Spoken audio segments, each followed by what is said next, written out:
Thank you, Lou. Thank you. One of the things I love about the joy of life is that we're like a potpourri. You know, we mix everything up. And so we're going to go from a little lovin' on my mind in the Chicago Blues House to meditation. Now, we can make this jump, can't we? Because life is about bridging everything. Right? Spirit, the spiritual nature of us and the human nature of us. Life and death. Beauty and tragedy. We are here to embrace the paradox and know that it is all one. And so let's start and bridge that beautiful energy into another form of beautiful energy with our breath.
Breathe into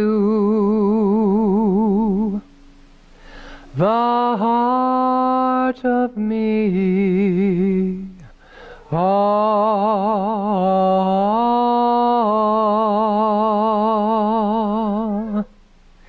Breathe into the heart of me.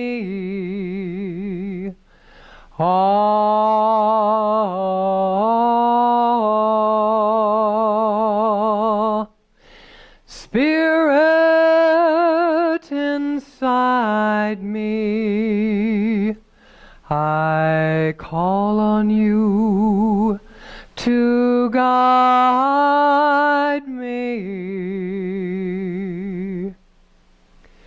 Breathe into the heart of me.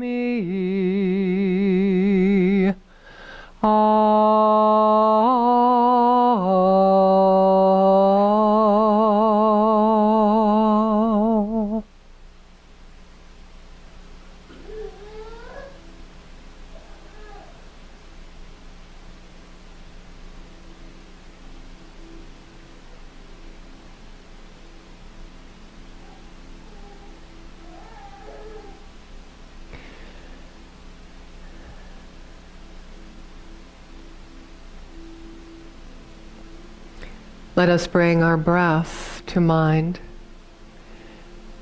Let us see it coming from the crown of our head, moving down.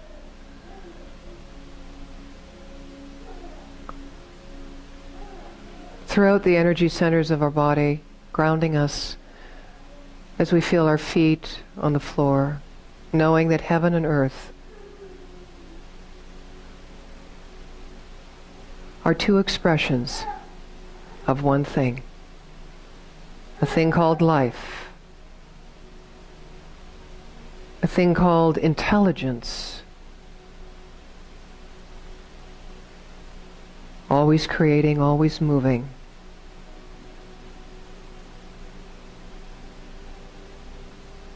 In divine order, in wholeness, and in perfection.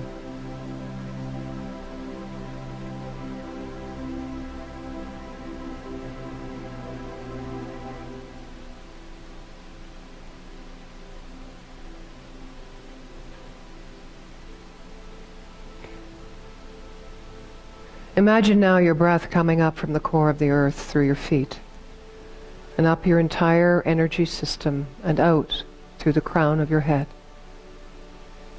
moving farther and farther and farther until you've lost touch. You can't see it, you can't feel it, but you know it keeps moving and never stops.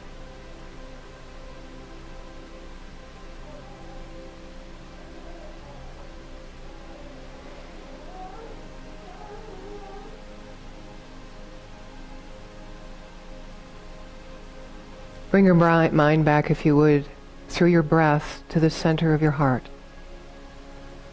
And experience it going out your arms past your fingertips.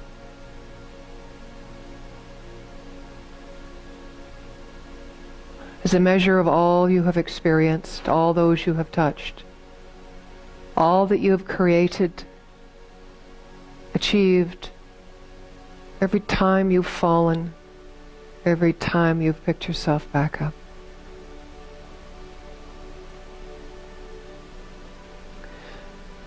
And see that breath move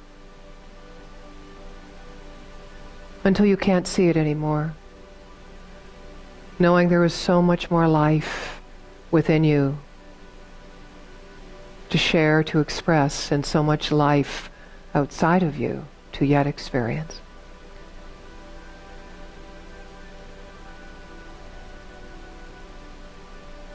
You are the cross, made of the breath of God, as God lives, moves, and has its being as you.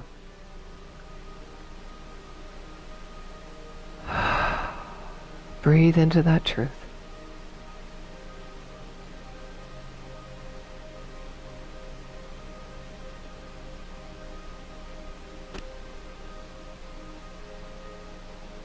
And allow it to be what it is.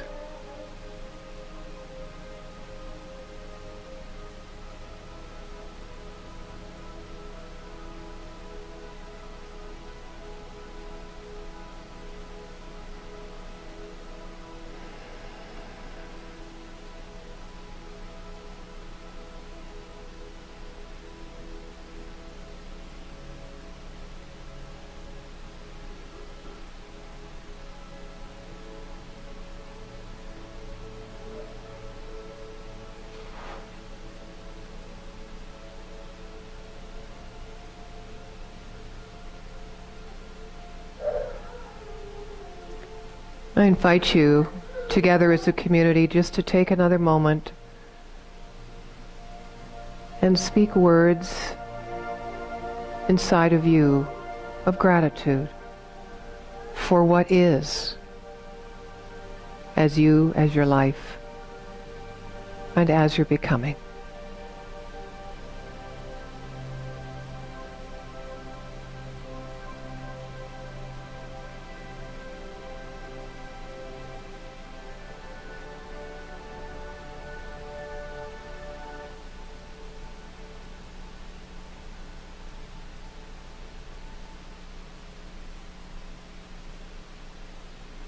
Breathe into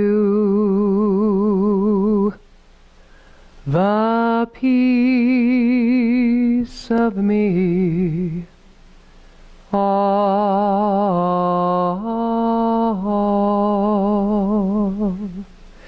Breathe into the peace of me.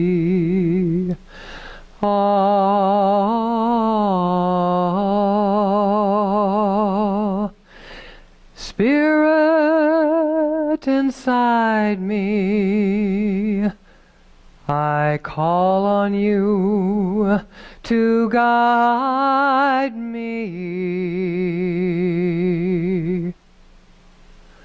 Breathe into the peace of me.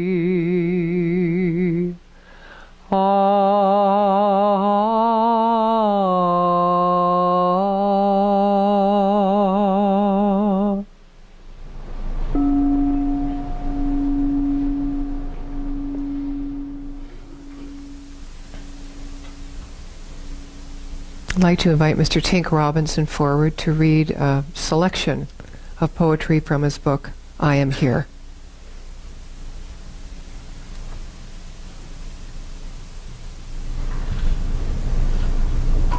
Faith is in the knowing that all is in the now, just waiting to be recognized if you will but allow your inner voice in silence, your guide to help you through, by letting go of earthly fears and trusting what is you. For you are all creation, perfection in a seed. The universe is yours to know if you'll but only heed the simple recognition that you and God are one, a Christ child, so beloved. In truth, thy will be done. The gifts of all creation lie sleeping in your breast for you to rediscover, and thus complete your quest by throwing off the yoke of death, ignorance, and fate, in seeing the illusions your earthly thoughts create. For death is an illusion, as guilt is born of shame, and in your separation, injustice you proclaim. You struggle with the logic of contradicting terms. The outer world controls you, or so your thought confirms. For thoughts are things that you create without due proper care. You choose your thoughts. They shape your life in joy or in despair. And into this confusion, the soul of you cries out. In pain, your thirsting spirit, now ravaged by the drought, cries yet again, and in despair, your pent-up tears release, until you cease your struggle, and only then find peace. For now you ask for guidance, of earthly thoughts let go, and there within your being is all you need to know. Your truth has never left you.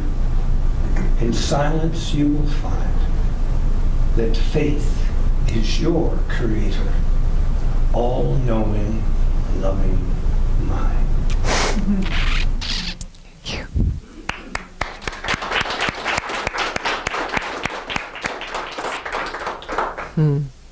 Thank you. What a great way to start this morning in this year.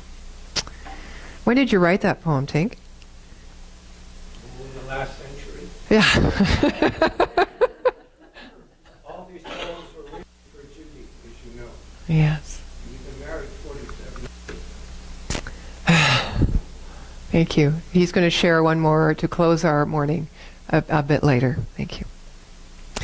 So, we're beginning a new theme this month called the Law of Circulation and the Flow of All Good. I briefly mentioned that sometimes our circuits get jammed. And I don't know, how many feel that they've got a little bit of jam going on right now? Anybody?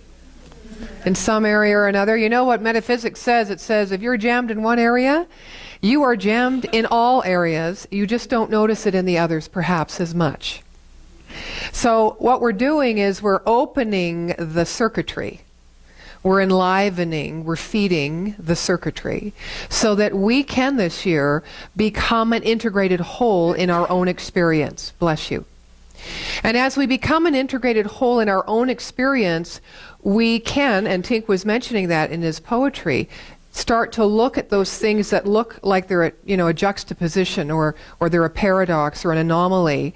And we can start letting go the need to know and understand and figure it out, but we can start to allow ourselves just to be in it. This is why we're moving around this idea of grief and loss, and why we're going deeper into all that we are, including the shadow that we often don't like to share or talk about too much. It's either private or painful. But it's up. It's up in the world. We can see it everywhere.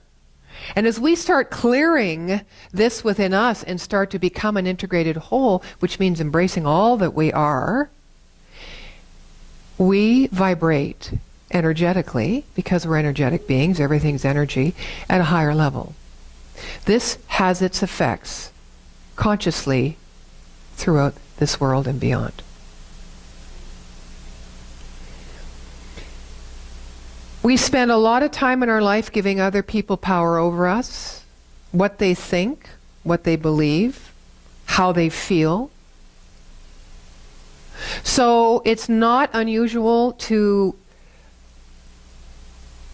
feel jammed when we try to open to an idea where we actually have the power to not control our own lives, but create our own lives. Wow, that's a different switch, isn't it? Not control and manage our lives, but create our lives by unleashing the expression of the fullness of who we are. There's a bridge there. And we don't do it, we don't accomplish it by separating ourselves out from anything or anyone. I know when years ago when I was a massage therapist and I was in training, I'm going back about the time that you wrote the poem. And I remember my fellow classmates were filling their pockets with crystals. And we had to wear these white coats, with the pockets and be very professional. And I just wanted to be a hippie. And crystals. And I said, why are you doing that? Oh, to take all the negative energy away from the person I'm treating. Or away from me. Keep the negative energy away from me that's within the person I'm treating. Now, that never kind of made sense to me. Plus, the crystals in the pockets were a little heavy, when you're doing all that work. And I remembered about that. And when I got into metaphysics, we say that nothing has any power over us except that which we give it, right?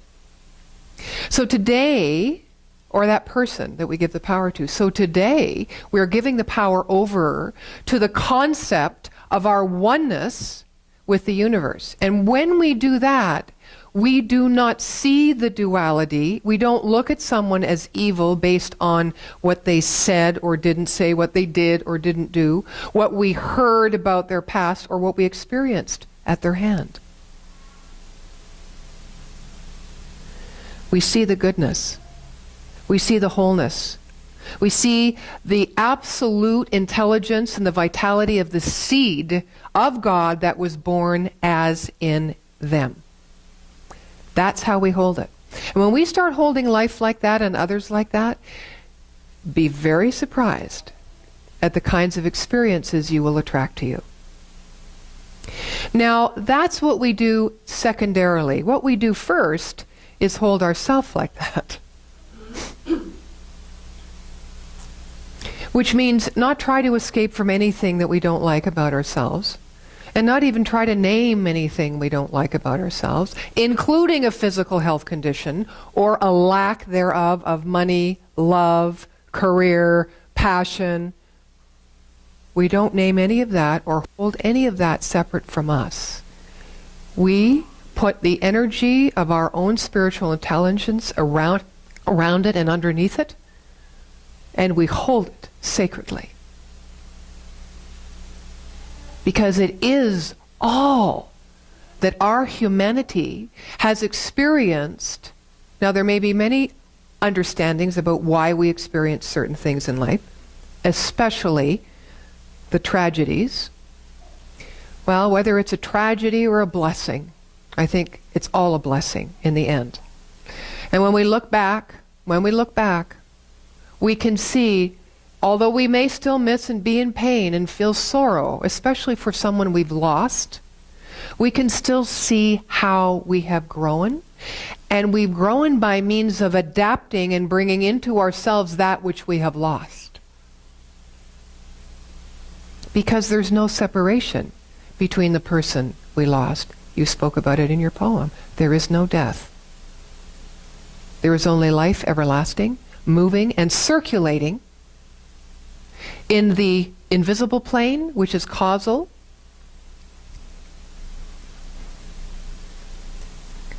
This is the first level of the triune in metaphysics. Fundamentally, Father, Son, and Holy Ghost. In metaphysics, spirit, soul, and body. To break that down, our conscious mind, our subconscious mind, and the results that we get. Now, either we're going to be in alignment with conscious and subconscious mind inside, or we're not. Either way, we're always going to get a result. Why? Because intelligence is always moving within itself, upon itself, to create something. And it creates something in our own personal experience by means of how we think and perceive. So the law of circulation, life, God, is always moving. Here is, I took it from the internet, it's called Spiritually Literate New Year's Resolutions. So I don't like the word resolutions, I like the word claim. Announce, declare. And so I'm going to share these with you. Some of them you may like some of them.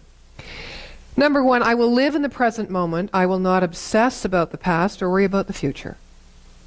2, I will cultivate the art of making connections. I will pay attention to how my life is intimately related to all life on the planet. Number 3, I will be thankful for all the blessings in my life. I will fill out my days with a grammar of gratitude. Isn't that neat? Number 4, I will practice hospitality in a world where too often strangers are feared, enemies are hated, and the other is shunned. I will welcome guests and alien ideas with graciousness. Number 5, I will seek liberty and justice for all. I will work for a free and fair world. Number 6, I will add to the planet's fund of goodwill by practicing little acts of kindness, brief words of encouragement, and manifold expressions of courtesy. 7, I will cultivate the skill of deep listening. I will remember that all things in the world want to be heard, as do the many voices inside of me. 8, I will practice reverence for life by seeing the sacred in, with, and under all things in this world. 9, I will give up trying to hide, deny, or escape from what I consider my imperfections. I will listen to what my shadow side has to say to me, and I will respond. 10, I will be willing to learn from the spiritual teachers all around me, however unlikely or unlike me they may be.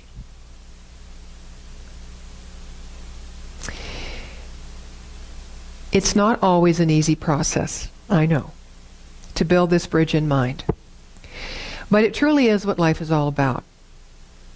It's about stripping away all the false thoughts and beliefs and fears that keep us imprisoned, as Reverend Doug likes to say, in the hell of our own creation, so to speak. It is about learning to be flexible, rising above challenges. I'm going to stop there for a moment. Rising above challenges we can only do by including. One of my favorite expressions is transcend by including. Another way you could say that is include, embrace, and transcend.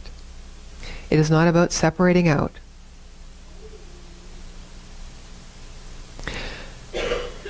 It's about learning to trust ourselves in the universe.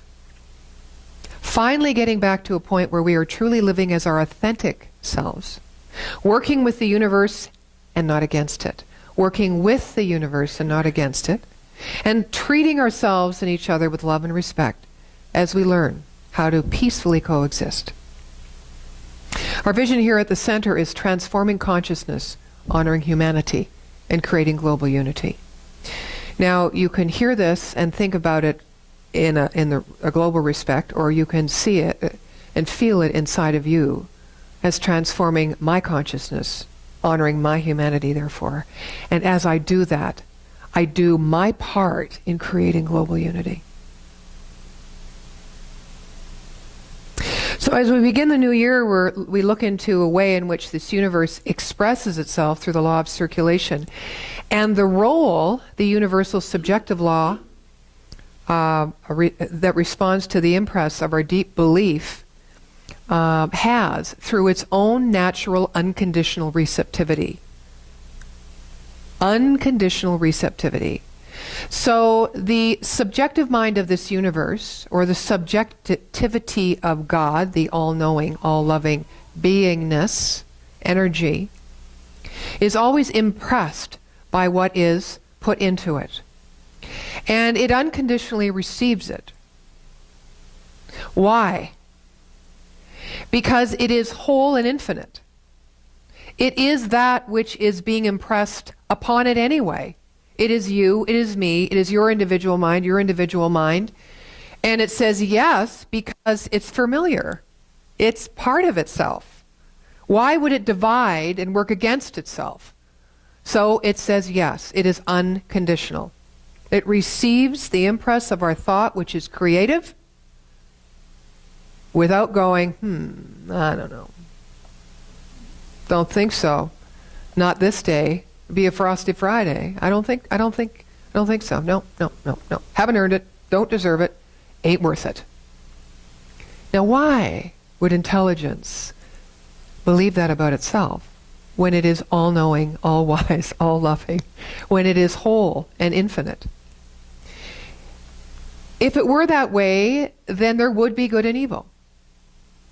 God would be God and Satan would be Satan. And they would forever clash.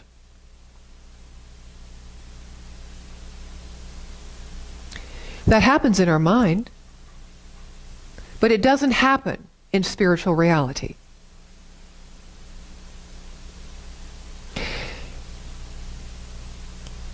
We in turn are invited to be unconditionally receptive to the nature of life itself that is living in, through, and as us. As we start to become wholly connected and bridge our own mind to this idea that we too, therefore, are unlimited, we are self-existent, and we are whole and complete within ourselves. Now I know, just suspend in illumination that idea for a moment before all the thoughts come rushing into your mind about where you're not. For the law of circulation will continue to be what it is by virtue of the nature of itself. You can either open the portal to it or close it down. That's power. That's empowerment. I have a story to share with you. I love stories. Once upon a time, I went to see Into the Woods. Maureen and Tink and Judy and I went on Friday, and I had no idea it was going to be like a fable fairy tale. I had no idea. I just wanted to see Meryl Streep look ugly. I think she's a fabulous actress. Just, warms my heart, this woman. Okay, I segue. I go back to the story. Once upon a time, there were 3 babies and an ogre. The ogre kept them chained inside a cave, facing the wall and with their backs against the entrance of the cave, so that they could never see what was happening outside the cave. They were not allowed to go outside and experience the world. Now, since they grew up in the dark, their eyes adapted to the darkness. And the only thing they could see were shadows on the wall in front of them, coming from objects reflected by the light outside the cave. Since this is all they had seen all their life, shadows on a wall seemed normal to them. They believed that this is the way in which all people lived. Well, out of boredom, they started giving names to the shadows on the wall and guessing what the shadows could be. Identifying the shadows became a fun activity for them, especially since no one had any reference point. One of them was the smartest, and he never missed identifying the right shapes of the shadows. The second guy was correct most of the time, and the last one was almost always wrong with his guesses. Now, because of this, the two underlings always looked up to the first one. They thought he was super smart, as he was always correct. Now, many years later, after the boys had grown up, the ogre went for a walk one day. Now, at the same time, a man from the outside world was walking by and heard the three fellows talking. The man walked into the cave and was absolutely stunned to see these young men chained inside the cave. Still in shock at what he had found, he asked, "What are you guys doing here? Who is keeping you here? This is so wrong. Who would do such a thing to you?" As he asked, he reached into his backpack and pulled his tools to cut the chains of the smart guy, who immediately screams at him, "What are you doing? Leave me here. This is my home. Why are you taking away my chains?" The stranger kept on releasing him while saying, No, you don't understand. This is not normal to live life like this. You shouldn't be here. There's a whole world out there waiting for you. You shouldn't be here." "Really?" the smart guy says. "Okay. I want to see this great outside world you speak of. Where is it?" Just as the stranger tries to release the other two young men, he hears the ogre. So the smart guy and the man from the outside flee. They run, promising the other two men that they'll come back to free them as well. Led by the stranger and almost blinded by the sunlight, the smart guy keeps on running until they get to a safe place. It takes him quite some time to adapt his eyes to the bright light from the sun. But once he does, he is marveled at the things he is seeing. The stranger starts showing him and explaining all kinds of things like colors, flowers, objects like cars, houses, buildings, and other things we normally see in the world we live in every day. All of a sudden, the smart guy understands the impact of having been chained inside that cave for so long. He realized all what he had missed from the outside world, that there are millions of things that he wants to see and experience in this world. Then he thinks about his friends in the cave. And he wants to go back and free them, to share and discover this outside world with them too. So he decides to go back to the cave and tell his friends about this outside world, but he soon discovers that they have the same reaction that he did as he tries to break the chains that keep them in the cave. They asked him to put the chains back on them because this is their world and they perceive it as normal. He tries to convince them, to no avail. Finally, one of them says, Okay, we will go with you, but first tell us, what is that shadow on the wall right now?" And the smart guy tried to focus on the wall, but he couldn't see anything. He couldn't answer because his eyes were used to the bright sunlight now, and they were taking longer to adapt to the darkness of the cave. His two friends just looked at each other in disbelief. From their perspective, he had lost his intelligence. This smart friend that they'd always looked up to for answers had become dumb. From their point of view, he came back dumber from the outside world, so they decided not to.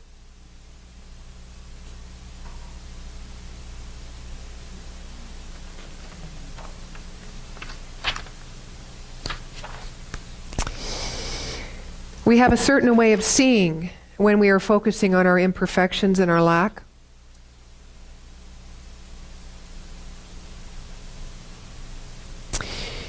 Just like the men in the cave, out of boredom, they started naming shadows. Well, when we get bored or stuck or our circuits are jammed, we start moving into our imagination. But the imagination is still leaning towards lack and limitation, not toward the sunlight, toward the possibility of this world waiting for us. We know as metaphysician, the world waiting for us begins on the inside, because first we demonstrate in mind before it appears in the physical realm. And boy, don't we scream when someone tries to cut our chains. Now, this could be a belief that keeps you limited. Actually, every belief does. Every belief keeps us limited only because we have yet to experience the potential that is us. Now, some of those beliefs are feel-good beliefs. Some of them aren't feel-good beliefs. But spiritually speaking, they all limit us until we are ready to move beyond what has gone before. I love this one. Okay, smart guy. We'll come, but you need to prove something. You need to prove it. Before I try it, and before I give over and surrender to that which you say is true, because I have no reference for it, I need proof. Well, he was yanked into the sunlight. It took him a long time to adjust. And then he was filled with awe and inspiration. He wasn't dumb, he was dumbfounded. And he started to realize what was possible. The Science of Mind teaching of spirit helps you to live life in awe and inspiration and to be dumbfounded with what is possible by means of our own mind as co-creators of our own reality. It serves you up, not chains, but natural laws of the universe that have been scientifically proven throughout the ages. It is nothing to do with faith, tradition, or culture. It is about an infinite universe that is intelligent, that you are one with, that operates in unconditional receptivity, and you get to experience the awe and the inspiration as you become unconditionally receptive to this idea by demonstrating it in your mind and in your actions in life. You prove it to yourself. No one needs to prove anything to you. The proof is already set up. It is born in, as, and through each one of us. I love this story because you can identify with being a man in the cave. You can identify with the man outside going, "What? This is not life." And you can identify with the ogre. I'm coming. Yeah, I'm coming. Be afraid. Be very afraid. So we come to the end of our day together, as far as my part, and I'm going to just share one more story with you, and then I will ask Tink to come back and close us with your beautiful poem. In the Sufi tradition, there's a character named Mullah Nasruddin. Now, he's quite a character, a jokester. He's a guy who thinks way beyond outside of the box. But as in a lot of mythology, he makes you think, because there's never usually what you expect to happen in the end of his stories. So one day, Mullah Nasruddin saw a crowd gathered around a pond. A Muslim priest with a huge turban on his head had fallen in the water and was calling for help. People were leaning over and saying, "Give me your hand, Reverend, give me your hand." But the priest didn't pay any attention to their offer to rescue him. He kept wrestling with the water and splashing and shouting for help. Finally, Mullah stepped forward and he said, "Let me handle this." He stretched out his hand toward the priest and shouted at him, "Take my hand." The priest grabbed Mullah's hand and was hoisted out of the pond. Now, people were very surprised. They asked Mullah for the secret of his strategy. "Really, it's very simple," he replied. "I know that this miser wouldn't give anything to anyone. So instead of saying, 'Give me your hand,' I said, 'Take my hand,' and sure enough, he took it."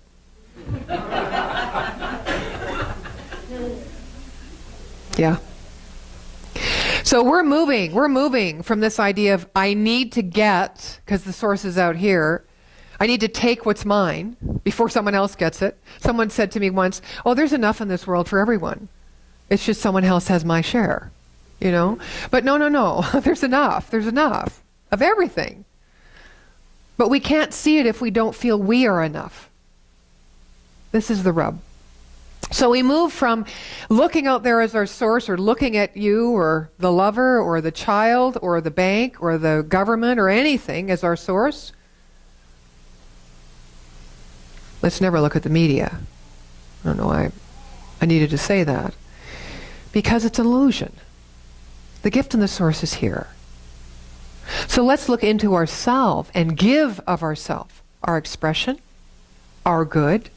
Let us be the pinnacle, the axis for the law of circulation of life to express itself fully and more fully for our good and our greater good. So we move from taking to get, to giving and being filled. As we give, we are filled. There is no such thing as a void. There's only life.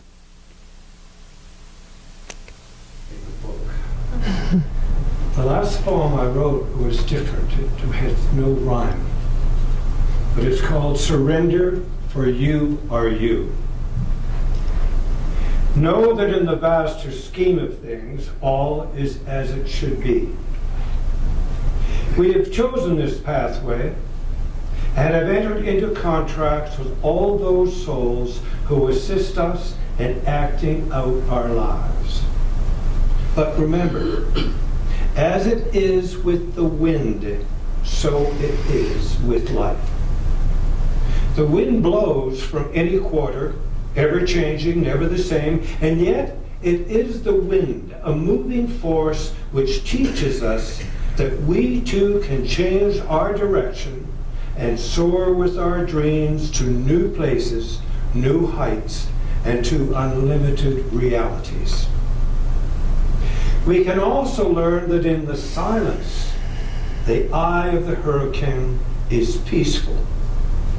Even as the storm is moving swiftly in ever-increasing spirals, the eye of silence remains calm. To be as the wind is to allow yourself to surrender to the flow of your being in the universe.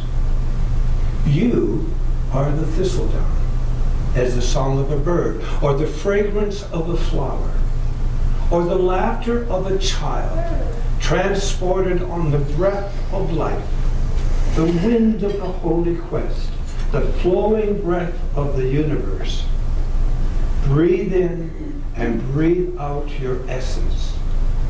For your being, your voice, your songs are your gift for the healing winds of change. Thank you.